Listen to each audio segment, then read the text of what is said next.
The 9 years of silence were not empty. They were a forge, cast out at 22. The ghost of her brother's hands on her throat and the chilling silence of her parents, Helen and Robert, watching from the doorway. Sierra had been tempered in a fire of her own making. The scapegoat had become a steel-willed architect. The empire she built, a globally recognized sustainable fashion brand, wasn't just successful. It was her fortress, its clean lines and impeccable security a world away from the cluttered, toxic house of her past. Her peace was a hard-won treasure, until the day the intercom at her estate's gate buzzed.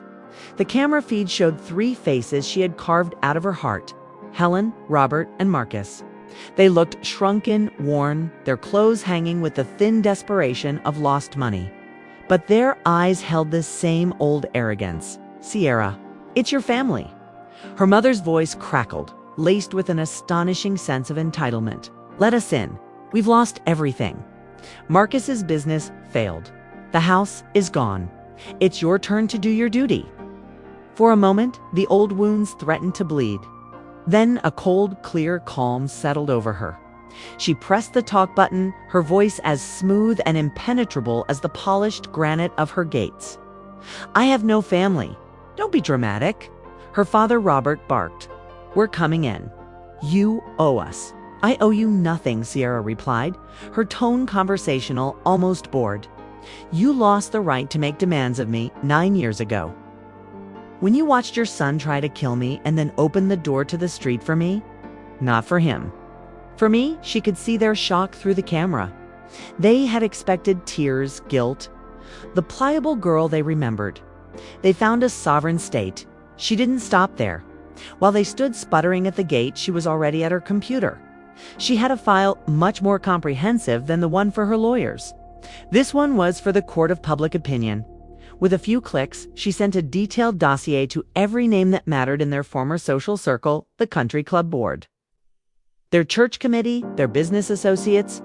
It contained court records of their bankruptcy, the police report from Marcus's assault, which they'd paid to have buried, and a concise, brutal timeline of their financial collapse, directly linking it to Marcus's incompetence and their own enabling. The fallout was swift and brutal. Their desperate calls to old friends were met with silence or cold dismissal. Their reputation, the last currency they had, was publicly eviscerated.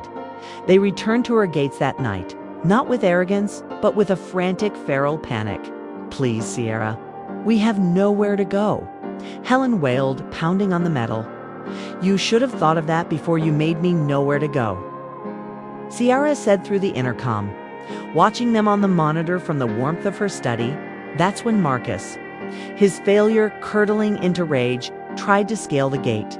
The silent alarm she'd triggered brought the police in minutes. Sierra watched, unmoved, as her brother was wrestled to the ground in her driveway. Now her screaming parents were handcuffed for trespassing and attempted breaking and entering. From her front steps, she gave her statement to the officers, her voice steady. She pressed charges. Full extent of the law.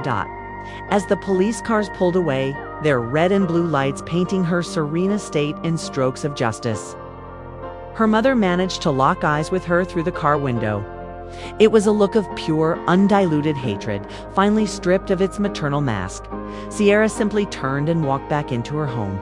The heavy door clicked shut, a sound of finality. The silence that welcomed her back was no longer the silence of abandonment, but of peace. It was over. The girl they had thrown away had not just survived. She had become the judge, the jury, and the executioner of their world. And she had finally, irrevocably closed the case. So I ask you, the family that discarded you like trash came crawling back to your golden gates? Would you open the door out of pity? Or would you let the cold, unyielding steel of the life you built without them be the final word? Final word.